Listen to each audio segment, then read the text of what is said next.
Good afternoon, everyone. Thanks for coming to my talk. Hope everybody had a good lunch and you're ready for the last few talks of the conference. My name is John Coyne. I'm an expert application engineer at Discover Financial Services. And today I'm hoping to provide some insight on building efficient HTTP client handling in Spring applications. Quick bit about myself. I've been building Java applications for the last 20 years. All of that's been with Discover. I started my professional career there after an internship, and I've loved working there ever since.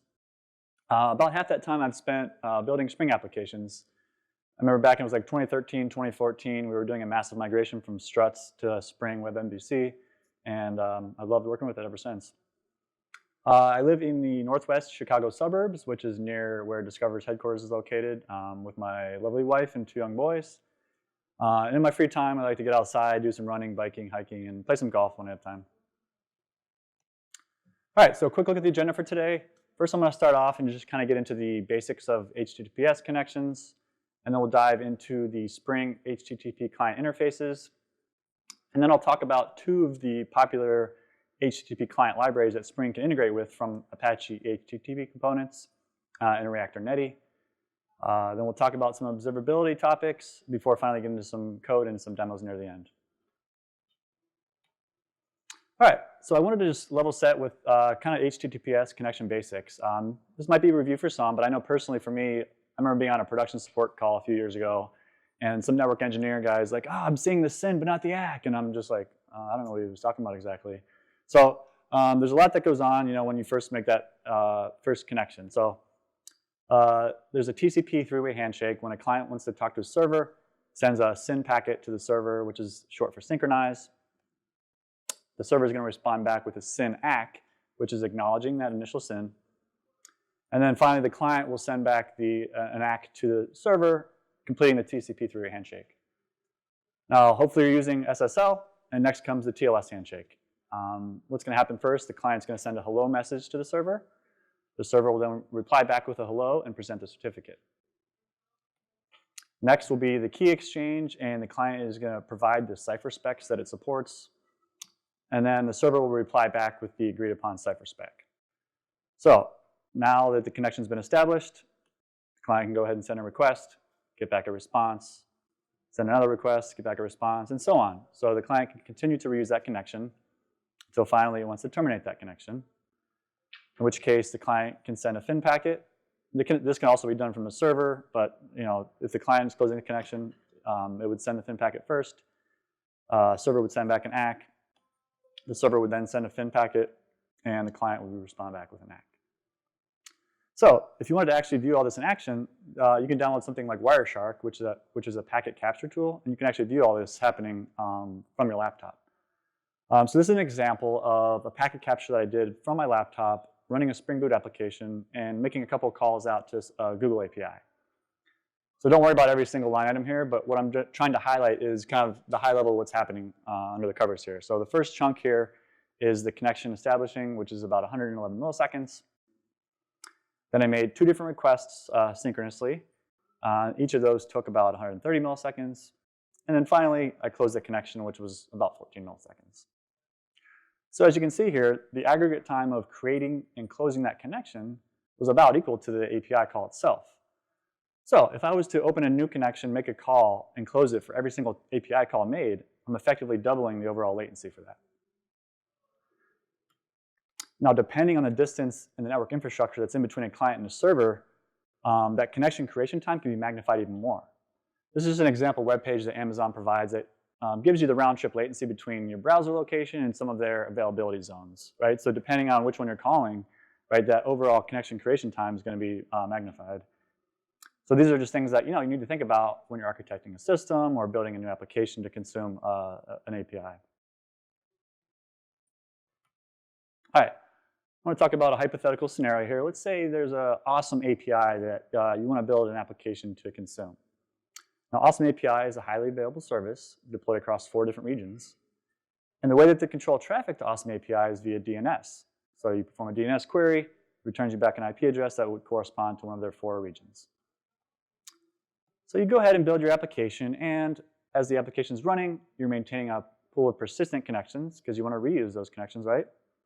So over time, you have connections that maybe are going to all 4 of their availability zones. So a request comes in, depending on which connections it gets, it could go to one of the 4. Now, let's say region 3 of Awesome API has some issue. They're using automated health checks. They realize region 3 has a problem. They update their DNS record and remove region 3 out of that DNS query. So, by the time it propagates within a minute or so from all their clients, hopefully nobody's connecting to region 3. However, if we're maintaining a persistent connection, we still may be sending traffic over there. Now, obviously, if the entire region goes down, then connection libraries are going to realize that the connection is no longer valid.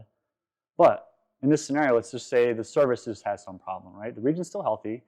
Typically, you'd have a load balancer sitting in front of it. Maybe the application's deployed to Kubernetes, right? You have HA proxy or Nginx or something. So your connection is actually not to the service pod itself, right? It's usually to that load balancer layer. So as long as that connection is valid, you're going to continue sending requests there and getting 503s or something like that. So in this scenario, 40% of my requests are going to continue to fail. Now, another consideration that further complicates the issue is DNS caching in Java. So whenever a security manager is installed, by default, Java will cache DNS lookups forever as long as the JVM is running. So it's usually a good idea to disable DNS caching in Java. And the way that you do this, 2 ways. One is via configuration. So based on the version of Java you're running, you would update this java.security file. And there's 2 properties, network address.cache.ttl and network address.cache.negativettl, effectively DNS lookups and the negative DNS lookups. Negative DNS lookup means there was no host name found in DNS. So the default values of these is -1, which means to cache forever. So we'd definitely set these to something besides that. 0 would disable the caching altogether. But if you wanted to set it to 60 seconds, you could do that as well. But definitely change it to something other than -1. If you're deploying applications to containers, this is something that's great to do in like a base image build, for example. We do that at Discover where we have some golden set of images, and we do this in our Java image, and that way all of your Java developers are going to get this for free. If you can't do that, then you can do that programmatically using the java.security.security.setProperty method. And you could invoke this in some initialization code if you wanted to. All right, so a couple conclusions that we can draw from what I've talked about so far. Reusing HTTP connections is a good thing. However, we may want to limit the length of time that we reuse them. All right, so hold on to those thoughts, and we'll kind of get back into the implementation details a little bit later. All right, so now I'm going to talk about the Spring HTTP client interfaces. Spring does build just the interfaces, and they offload the connection logic to other libraries, and I'll talk about those as well. So I'm sure anybody who's worked with Spring at some point in their life has probably used REST template. It's part of the Spring Web project, and it's been around since Spring Framework 3.0, which came out in 2009. Now, by default, it will use the JDK implementation of java.net.http URL connection for its HTTP client. And this class has been around since JDK 1.1, so you can probably imagine it's not really built for modern applications. But it does have built-in support for other HTTP clients from Apache, Jetty, and Netty. But if you've ever looked at the Java doc notes for REST template, you'll notice in 5.0, which is when web client came out, they kind of said, all right, REST template's going to be moving into sort of a maintenance mode. No new features are going to be added. So maybe look at using REST client. I'm sure many of us have looked at using that, and it was kind of awkward using a reactive class inside of a serverless-based app. But now in Spring Framework 6.1, which just came out last November, they came out with REST client, which looks just like a web client. So effectively, we'll be focusing on using either one of these two. All right, so web client is part of the Spring WebFlux project. And as I mentioned, it came out in Spring Framework 5.0, which was in 2017. And by default, the HTTP client it will use is Reactor Netty. That comes bundled as a transitive dependency automatically. And it does have support for other clients as well, including Apache, Jetty, and the JDK implementation of java.net.http HTTP client.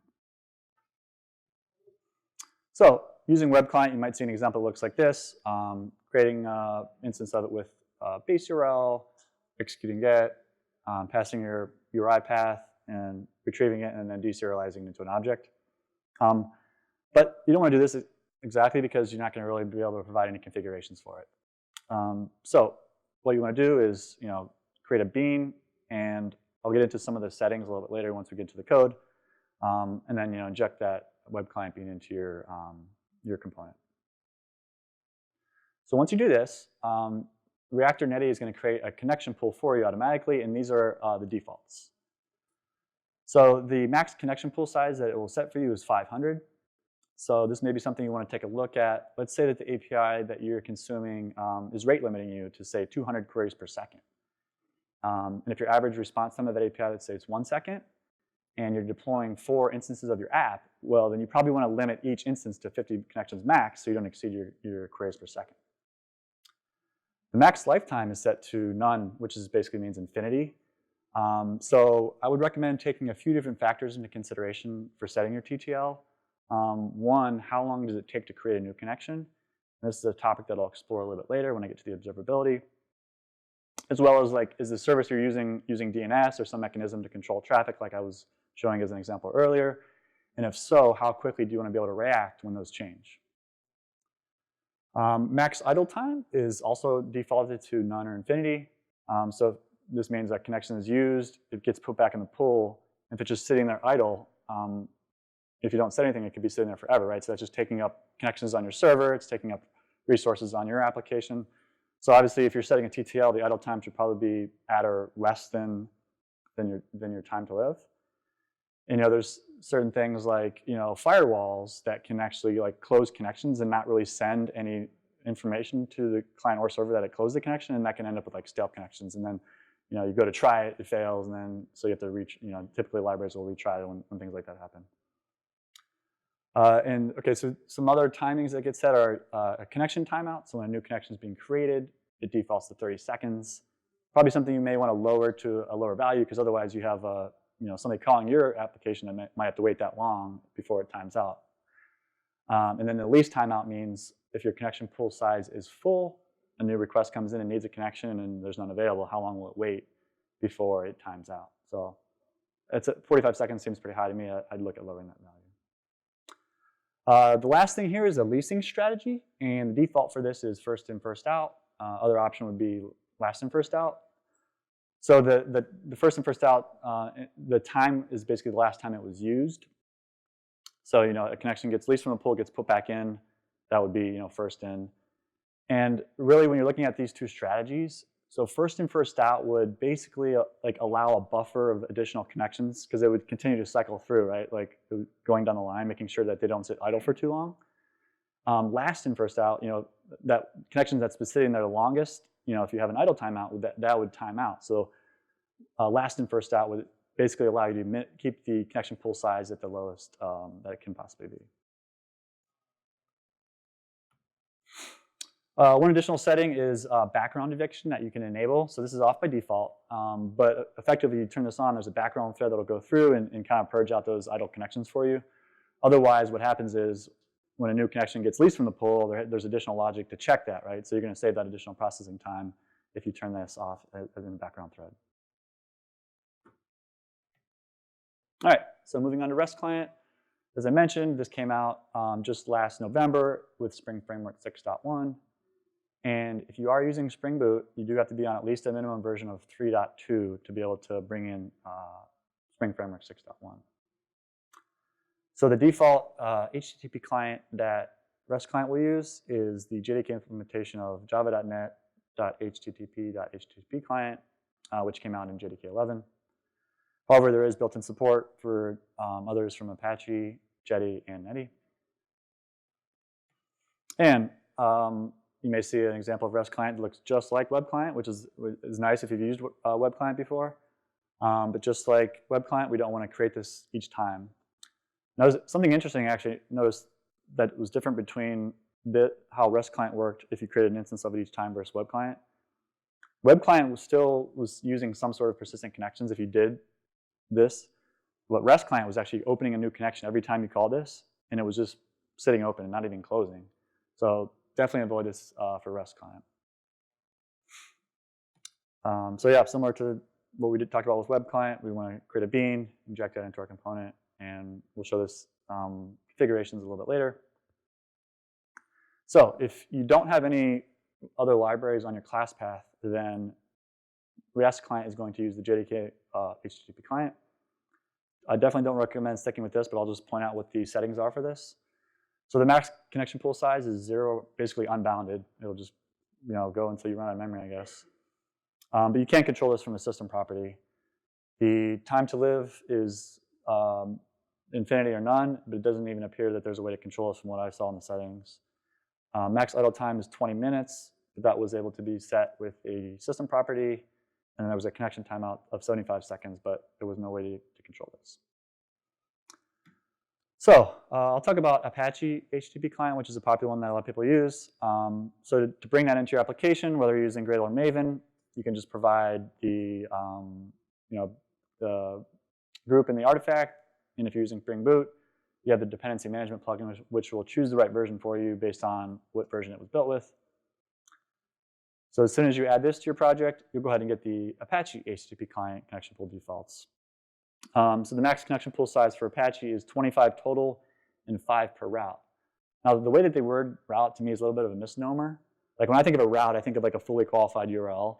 But route here actually means host, right? So if you're calling Google APIs, you're calling 10 different Google APIs and they all have the same host name, you're only going to have 5 connections max. So pay attention to that. Usually you want, yeah, go ahead.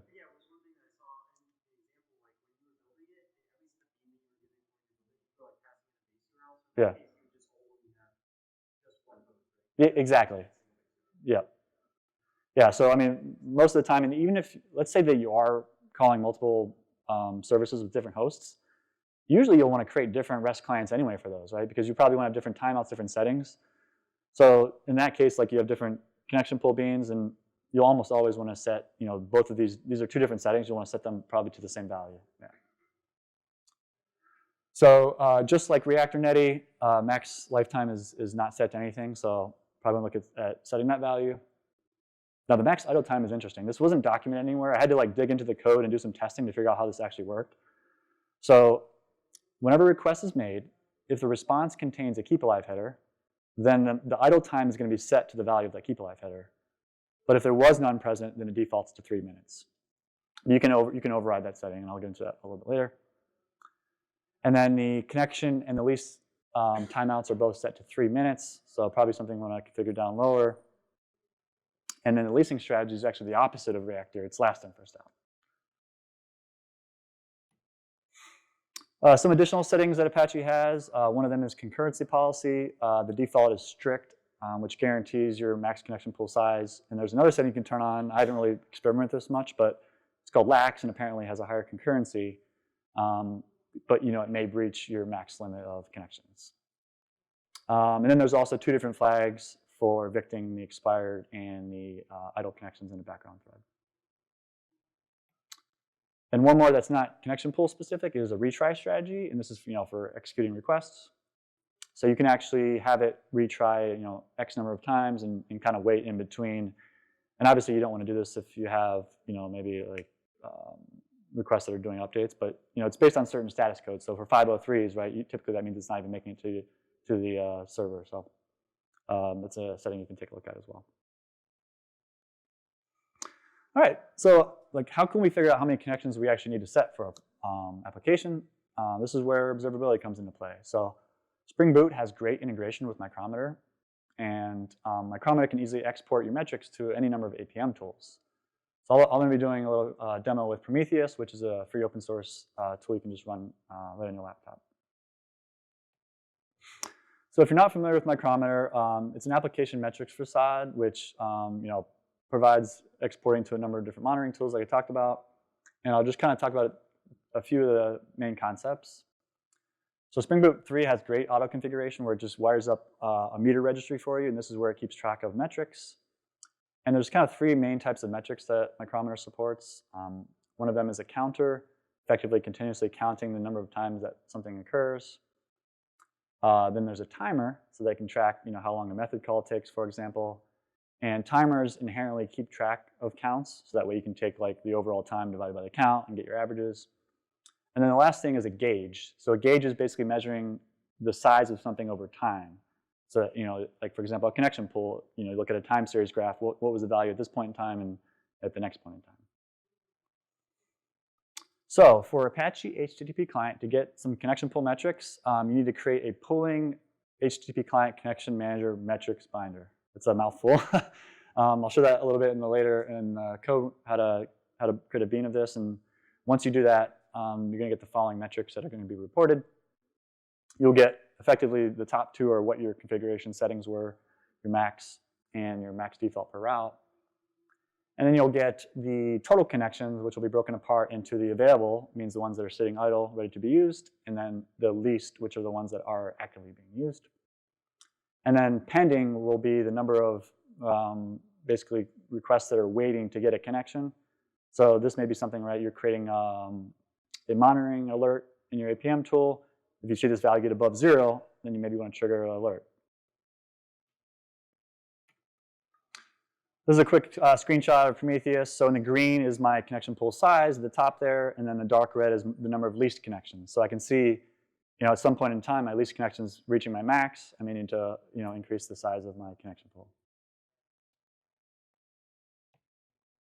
All right, so for Netty HTTP client, to enable metrics, when you're creating an HTTP client, you have to basically pass in true to this metrics method, and then you pass in a function. And I'll get into a little bit later about what the purpose of that is and how it maps to your request paths. So these are the following metrics that you'll get once you enable Reactor Netty's metrics, and basically they're the same that we saw with Apache. The only difference is that the active, idle, and the total are kind of broken up into separate metrics. All right, so the connection pool size, though, doesn't necessarily give you the full picture, right? So it'll help you to gauge what you need to set your connection pool size at. However, it really won't identify how often new connections are being opened, right? So if the servers are closing connections and reopening, your gauge is still going to remain flat in that case, right? So there's a way you can actually enable debug logging, and this is obviously something you want to do as your production monitoring, but this is something that if you are in a debug scenario and you're trying to figure something out, you can actually see with these two classes based on Apache or Netty where the connection's happening. And it's nice because it actually gives you the IP address that it resolved to. So I'll kind of show this when I'm going through the demo. But obviously for monitoring purposes, you're not going to be looking at debug logs. Now, Reactor Netty does actually have these two metrics, which are effectively the TCP handshake time and the TLS handshake time. So if you added these two things together, you'll get the total time that it's spent creating connections. And you have the count. So take this in Prometheus. We add those two values together, which is the sum of the connection creation time divided by the count. And in this case, I just multiplied by 1,000 to get milliseconds. So in this example, about 150 milliseconds on average, I've been spending creating connections. That was just based on mostly the latency, right? Because it goes to the back and forth off the back. Yeah, exactly, right. Precisely, and yeah, and with the TLS handshake as well. Yeah. All right, so now with Apache HTTP client, they don't have a similar metric as Reactor Netty does. However, I was able to use Aspect J to put a timer around the connect method to kind of calculate that myself. So this is kind of a quick look at how I used Micrometer to do that. So I created a Aspect and I injected meter registry. So that's something that Spring will create for me automatically. Created a new timer, so you can see on line number 18 is where I give the name of the metric, give it a description, and I register that to the meter registry. And then I use the around Aspect J annotation to effectively go around the connect method and use a preceding join point to time that. And then that gives me the connect time. And I've actually opened up a Git issue with Micrometer to see if we can use something like this. And Jonathan, from the Spring team, actually, I spoke to them earlier, and we're going to try to get, I don't know if it'll be this exact implementation, but we're going to try to get something like this into Micrometer. All right, time for the fun part. Let's get into some code and demos.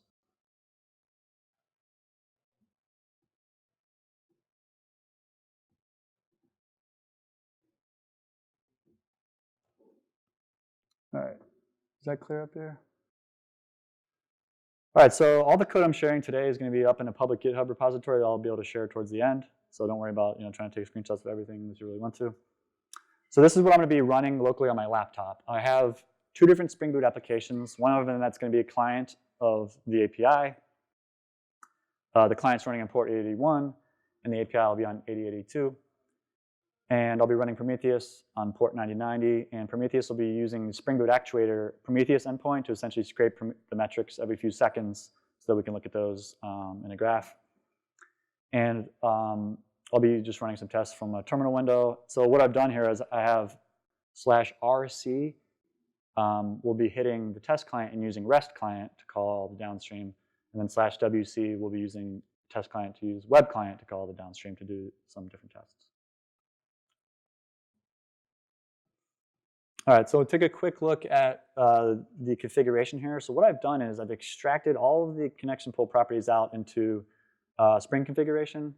So this allows me to have different values based on the environment, or as I'm running performance tests, if I want to quickly change a value, I don't need to do a rebuild, right? I can just deploy a new config map to Kubernetes or set an environment variable to maybe override some of these values. So let me quickly go through what I got here. I have my base URL, the name of the connection pool, max connections, basically a flag if I want to use first in, first out, or last in, first out. My time to live set to 5 minutes in this example. The connect timeout, 5 seconds. Least request timeout, 10 seconds. Max idle time I set to a minute. And for now, I've just disabled the background cleanup for idle and expired connections. And then the last three here aren't connection pool specific, they're just request specific. So how long we wait for a request to timeout, 15 seconds, and then the retry limit and the wait time in between. So here I have the Spring Boot Actuator on my class path, and here this is where I expose the Prometheus endpoint, where I'll scrape the metrics from. And then these two classes here are the ones that print out that connection debug log that I showed earlier. So those configuration properties, I'm just binding to this record using the configuration properties annotation. And then that allows me to easily inject those into my bean methods where I'm creating the connection pools. So this is REST client. So I'm going to go ahead and use the Apache pooling HTTP client connection manager in this example.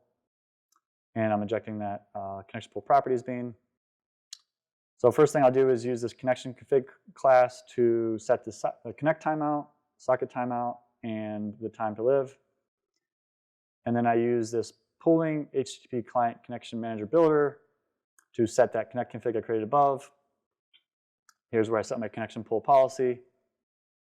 And then, as I mentioned, as we talked about just a little bit earlier, when we're using one route, we want to set the max con per route and the max con total to the same value. And then here's the connection pool concurrency policy. So we're building that, and then we're going to inject that bean into the method where we're creating our REST client bean. So we're also injecting a REST client builder. So Spring will create this for you automatically and do some instrumentation. So if you're using like micrometer tracing, like for OpenTelemetry, for example, Spring will automatically instrument your REST client to receive, like if you have a trace ID coming in, it'll send that trace ID out to your outgoing API calls. And then here, this is the bean that I created above, and then there's my properties. So I'll use my HTTP client builder, set my connection manager, and then here's where I set my least request timeout, and then here's the max idle time. So as I mentioned before, you're effectively overriding the keep alive with your max idle time.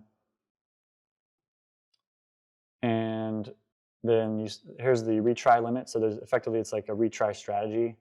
So you can actually implement your own class for this, but there's a default retry strategy where you can just pass in your limit in your time between requests.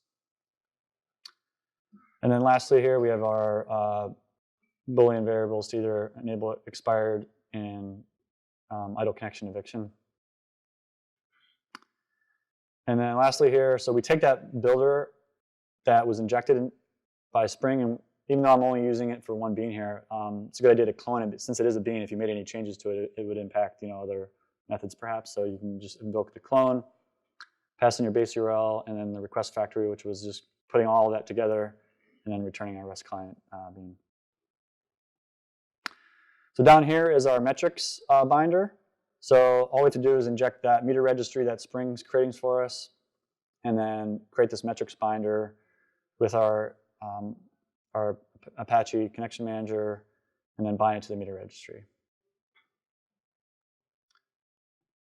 So just a quick look, the controller is pretty basic. I'm just putting in the REST client into this, injecting the REST client here, and then I have a method where I'm just effectively taking this RC test, and then this test num is just a path parameter that's coming in and getting passed to the downstream, and the downstream is just sleeping for that number of seconds, so it's pretty straightforward. And this is an example. I'll do a quick demo later, but this is using the REST client create each time, just as a demo test. All right, jumping into the web client configuration. So here, injecting the connection pool properties, the web client builder, that similar to what we're doing with REST client, that Spring will instrument some of that for us. And here we use the connection provider builder, pass in our connection pool name, max connections, max idle time, and TTL. And if we want to evict idle connections in the background, we would set that here.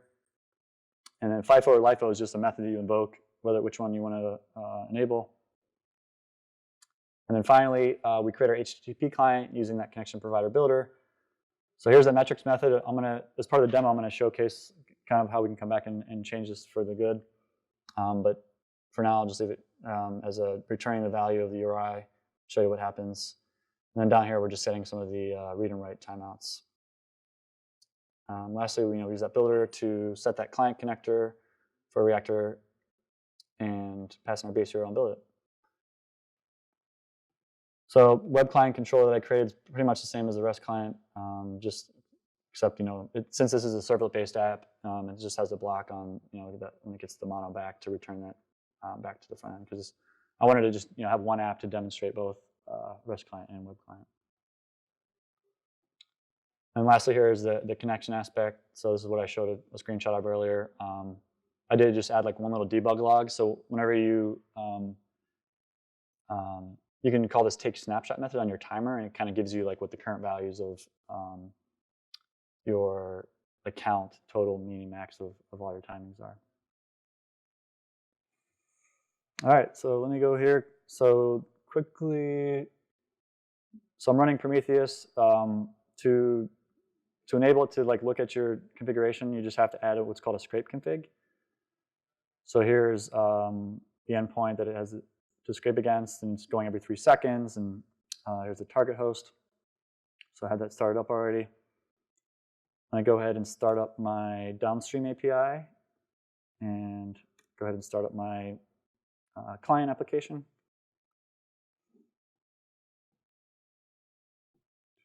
Expand these a little bit.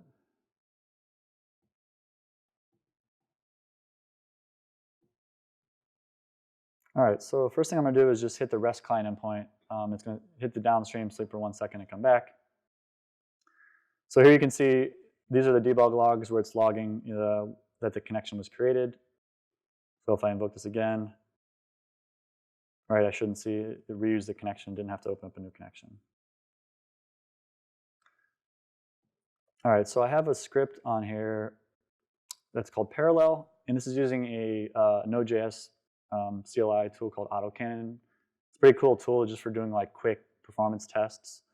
So what I'm doing in this particular script is I'm just sending n number of parallel requests and ending it here. So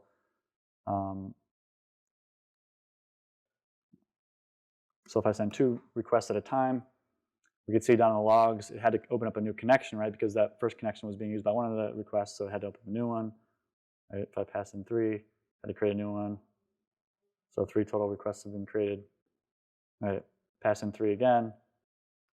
Should just be able to reuse those 3 open requests. So jumping over to Prometheus. So this HTTP component's total connections is the gauge that is provided from a micrometer. So in the green we have the available, so ones that can be used, and the blue is the least. So here we can see at least 1, 2, and 3, and then now there's 3 open. And then down here we have the custom metrics that I created, and this is a counter, so it just continues to count up. So here you can see it created 1 connection, created 2, created 3. All right, so let me go back to here. So now I have a script called load test, and this is going to send 10 concurrent connections for 30 seconds. So let this go, jump over to Prometheus. All right, so we can see our least connections, which is in blue, shot up to 10.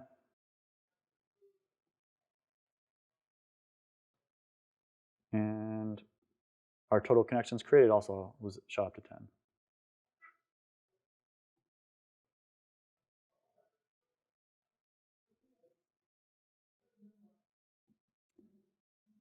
All right, so now I have a different version of my downstream API. I'll get into what I'm doing here a little bit later. So let me start up the downstream API in a different mode and rerun my load test. So we can see in the gauge, the available went down when my load test was done. Or I'm sorry, my least went down, and now my least shot back up to 10 because now those 10 connections are being used in this part of the test again. All right, so now my connections created. Okay, what's happening here? This is all the way up to over 200. So it seems like it's just continuing creating new connections here.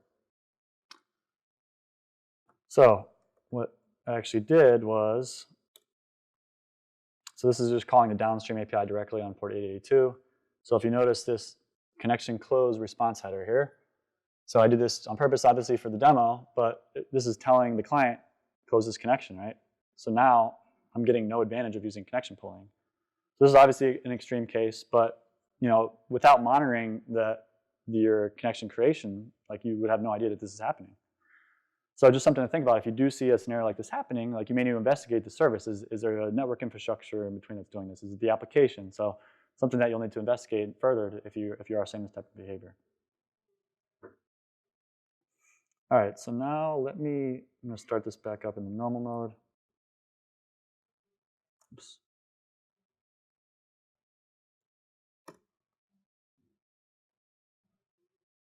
Let me kill this one real quick. What was that off screen?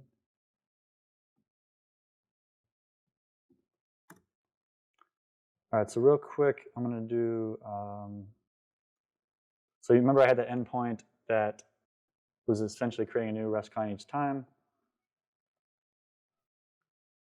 So this script is just sending 1 connection at a time for 20 seconds. I'm using netstat to just check like the number of connections that are open to port 882 before and after the test. So right, if with using connection pooling, I should only ever need 1 connection to send 1 connection at a time for 20 seconds. But since I'm creating a new REST client each time, it's going to create a new connection and not going to close it. So here we can see the number of connections open prior to the test was 0, and after it's 20. So it has 20 open connections, and those aren't even closed when we didn't even need to use those. All right, so now I want to show web client. So the metric that I'm showing here for web client is these aren't connection pool, these are just request specific metrics, but to enable metrics, you need to have a setting that impacts both. So you need to pay attention to this if you have, for example, path parameters that can be in a wide range.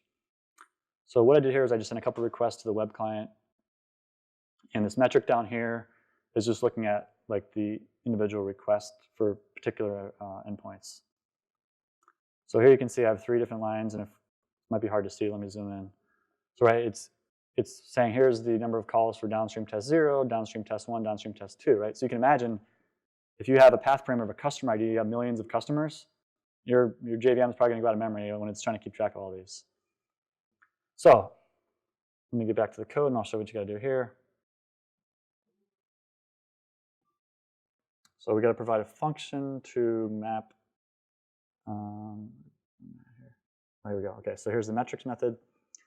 So what we'll do is we'll say, all right, your URI starts with downstream test. And what I'm going to do is return downstream test 10. Otherwise, just return the URI.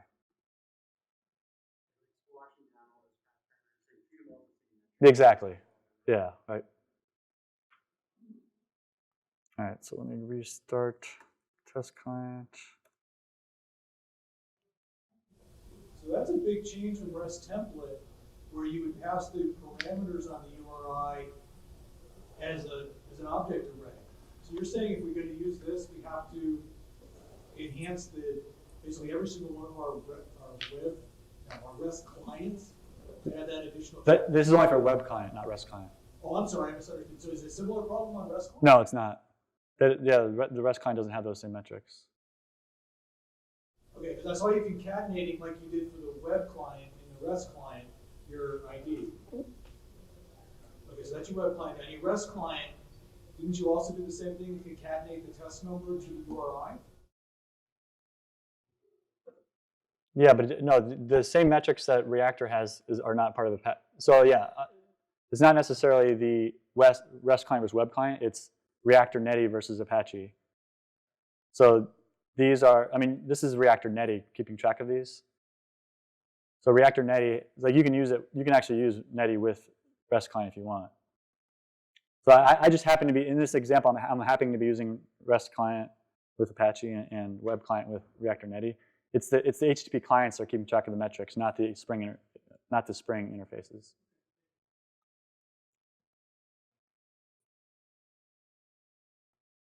All right, yes, let me jump back.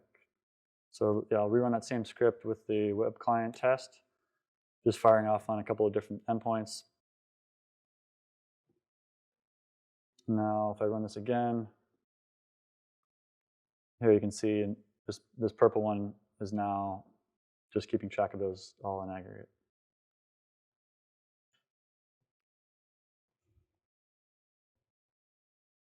All right.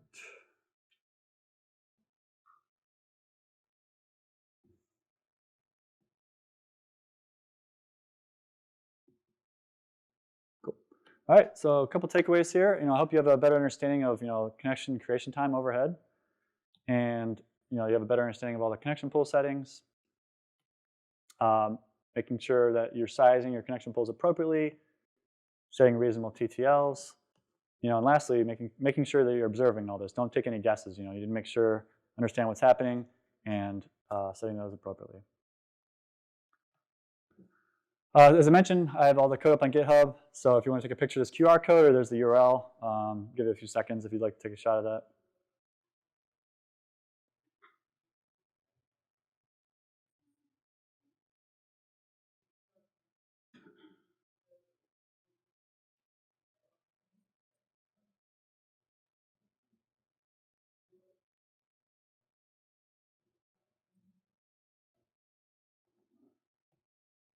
All right, lastly, kind of want to mention here, so Discover is a great place for engineers. We have a website, technology.discover.com. You can go and check out and read more about it. If you're interested, come help us grow our career. We actually have a booth out number 40 over here. It's nearby. I'm going to be out there afterwards. If you just want to come talk about just the presentation or anything in general, feel free to stop by. And with that, I'll end with questions, and here's some of my contact info.